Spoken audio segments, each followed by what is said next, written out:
Hey, it's Sydney and welcome back to my spring trend guide. In this series, we break down the hottest trends of the season and show easy ways to wear them in real life.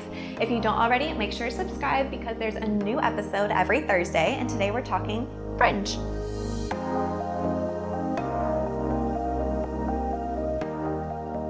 Fringe is huge this season, and it's really timely because Coachella is this weekend. So I'm going to show you some ideas for music festivals, but in case you're not the music festival type, I'm also going to show how you can wear it on vacation and even in the city. So let's start with music festival inspired Fringe.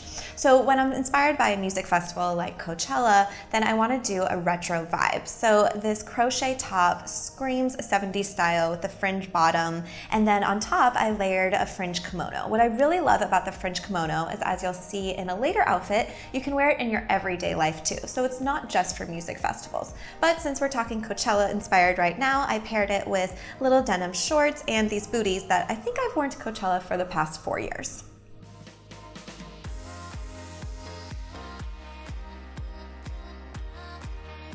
Now let's go to a more classic way to wear fringe, which is my personal favorite. I actually wore this dress out to dinner the other night, but here I wanted to give it more of a boho vibe, so I matched the fringe on bottom to a fringe purse. So a fringe handbag is a great way to do the trend because you can wear it with dresses, jeans, basically anything.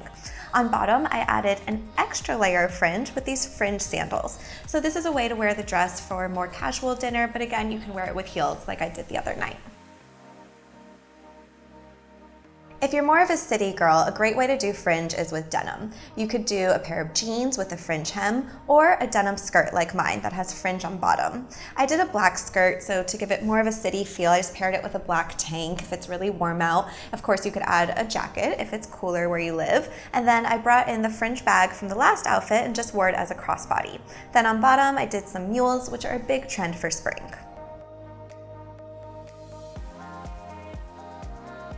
Keeping with the fringe skirt, I wanted to bring in a Western vibe. Western is having its moment this spring, so anything Western inspired, whether it's a belt or even cowboy boots. I love myself some cowboy boots. We'll come to that in a later episode. But here I did denim on denim by doing a denim shirt with my black denim skirt, then added the Western touch with my belt and then a pair of heels. For my final look, I wanted to show how you can wear fringe in everyday life when you're running errands, picking the kids up from school, going to class, whatever your lifestyle may be. So I brought back the fringe kimono from the first outfit, our Coachella outfit, and this time I'm just pairing it with jeans, a tee, and my fringe sandals. I hope this gave you some ideas on how to wear fringe for whatever you're doing this spring, whether it's a music festival, vacation, or just simply going out where you live. And I'd love to see how you are wearing the trends at home. So we've been using the hashtag #SSTrendGuide for this series, and I've been loving the ways that you show me how you're wearing the spring trends, so keep them coming. Simply upload a photo to Instagram, tag #SSTrendGuide and me at Sydney Summer, and I pick my favorite trend girl of the week and feature her over on my newsletter, Facebook page, and sometimes Insta stories. If you have any questions, you can always ask me in the comment section below, and head over to my blog, sydneystyle.com, for more ideas to wear fringe and all the fabulous trends this spring. I'll see you next Thursday. La la la la la. I looked like I was The Exorcist, like. Okay.